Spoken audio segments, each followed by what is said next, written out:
Bonjour, aujourd'hui on va parler de la date limite d'utilisation optimale de la crème glacée. Bonjour, je suis Fabien de la SARL Gris. Donc pour ceux qui ne me connaissent pas, je suis constructeur de machines à glace en France. On fabrique des machines à glace, des turbines à glace, d'accord, des sorbetières professionnelles. On fabrique la seule machine à glace à l'italienne qui est construite en France. On fabrique aussi la seule machine à glace bâtonnée et divers petits accessoires qu'on pourra trouver dessous. D'accord? Comme le triporteur aussi. Là, on a des triporteurs à faire de la crème avec de la glace à italienne. Donc du coup, un jour quand ils seront finis, je dois d'abord les recevoir et ensuite je les fabrique. Moi, je fabrique la carrosserie dessus. Et je vous ferai voir ça, bien sûr, il n'y a pas de problème. Ok, donc la date de limite de consommation. Donc il n'y a pas la DLC pour une glace normalement, d'accord? Alors, on va dire 24 mois, c'est la couverture. Mais voilà, une glace, elle se conserve longtemps. Alors si c'est contrairement à un fromage ou des yaourts, une fois qu'il est arrivé à maturité, votre fromage, ben, s'il n'est pas vendu, il faut le bénir, d'accord? Et le yaourt, ben, c'est pareil. Alors que la glace, vous allez pouvoir la conserver. Mais pour ça, il faut suivre une méthodologie. D'accord? Et c'est ça que je vais vous parler aujourd'hui, je vais vous la donner. Donc, la première chose, bien entendu, c'est déjà la recette. Il faut que vous ayez une recette qui soit équilibrée. Équilibré, l'autre fois j'ai fait une vidéo quand on a parlé dessus, d'accord? Et de toute façon, ça sera la formation, elle va parler de l'équilibre pour équilibrer les glaces, d'accord? Et avec la formation, vous aurez des recettes, tout un panoplie de recettes qui soient équilibrées, d'accord? Comme ça, vous êtes tranquille. Donc, équilibrer la glace, c'est bien. La glace, elle est composée de quoi? Il y a de l'eau, de la matière sèche et de la matière grasse, d'accord? Donc, et tout ça à une certaine proportion. Si je fais la recette au pif, ou que je ne suis pas à la recette, parce que moi j'ai plein de gens, d'accord, j'ai donné la recette, ah mais ça je ne mets pas, je ne l'ai pas, ah d'accord, ça je ne mets pas, d'accord, et bien là vous n'avez pas une glace équilibrée, d'accord, il faut suivre la recette à la lettre. Ok, ça c'est la première chose. Ensuite, il faut que vous fassiez pasteuriser votre préparation et vous la fassiez maturer, d'accord. Le minimum c'est 4 heures.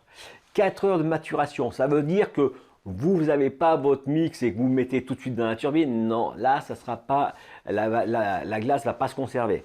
D'accord? Donc, maturation 4 heures. Il faut que les molécules du stade, etc., se répandent, tous ces trucs-là. D'accord? C'est vraiment, c'est technique. Ok?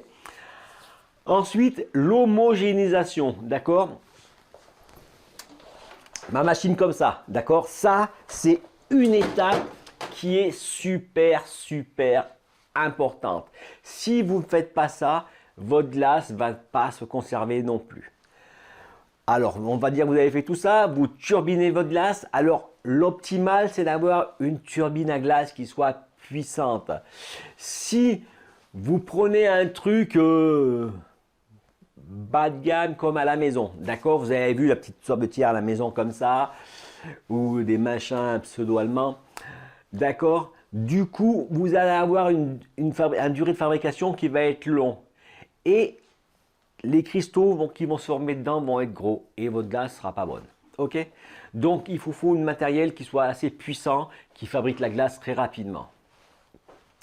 Ensuite, une fois que vous avez sorti votre glace de la turbine à glace, du coup, elle va sortir à autour de moins 8 degrés, d'accord? Ça peut être moins 7, moins 9, d'accord? Dans ces eaux-là. Mais ça, elle n'est pas bonne encore, d'accord? Donc là, il va falloir la prendre, la faire passer au surgélateur. Donc, il existe des surgélateurs à glace, hein, comme nous, ce qu'on fait, d'accord? Et du coup, là, on descend sur du moins 40. Donc, il faudrait que vous surgeliez votre glace au moins à cœur à moins 18, d'accord? Il faudrait même pouvoir dépasser ça.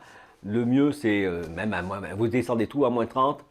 Comme ça, quand vous allez amener ça dans votre congélateur de stockage, à ce moment-là, vous n'amenez pas de la chaleur, d'accord? Parce que le truc, il est là, c'est que si vous prenez une glace qui est à moins 8, que vous la mettez dans un congélateur qui est à moins 18, et bien là aussi, vous amenez de la chaleur. Du coup, on ne voit pas à l'œil nu, d'accord? Mais c'est là, ça va faire de la condensation. Et la condensation va faire cristalliser la glace. Et la glace ne va pas se conserver dans le temps. Ok? Ensuite, le truc qu'il faut bien voir, c'est aussi avoir un congélateur qui descende à plus que moins 18, d'accord? Plus vous allez descendre en température, plus vous n'allez pas perdre en texture, en goût, etc. D'accord? C'est vraiment important. Si vous stockez votre glace pendant, je veux dire, un an, allez, on va dire un an ou deux, allez, presque 2 ans, d'accord? Là, à ce moment-là, c'est vraiment, il faudrait descendre à moins 30 degrés, d'accord? C'est pas le moins 18. C'est plus ça sera froid, plus ça va pouvoir se conserver correctement. Ok. Ensuite, quand vous mettez ça dans votre congélateur ou votre vitrine, donc c'est moins 18, d'accord? Et c'est pareil, dans votre congélateur, essayez d'avoir un congélateur qui soit propre.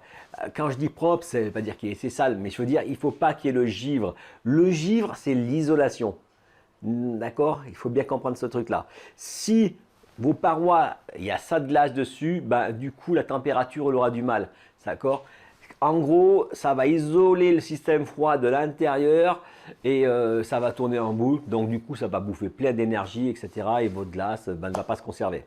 Voilà. Donc, dégivrez régulièrement votre congèle. Donc, dans ce stade-là, il faudrait mieux en avoir deux. Un pour changer. Voilà, d'accord. Après, il existe des congélateurs comme ça à glace, d'accord? C'est pareil. Le truc, c'est que quand je ferme ma porte, ça me fait tout de suite le vide. Et toute l'humidité qui est dans l'air ne va pas se coller sur votre glace. Voilà. S'il y a d'autres choses que j'ai oubliées, dites-moi-le dans les commentaires, d'accord? N'hésitez pas aussi, l'autre fois je vous ai parlé de si vous aviez des idées, mettez-moi-les, comme ça je vais pouvoir donner des conseils. Et voilà. Donc, je vous remercie pour le pouce bleu. N'hésitez pas à partager.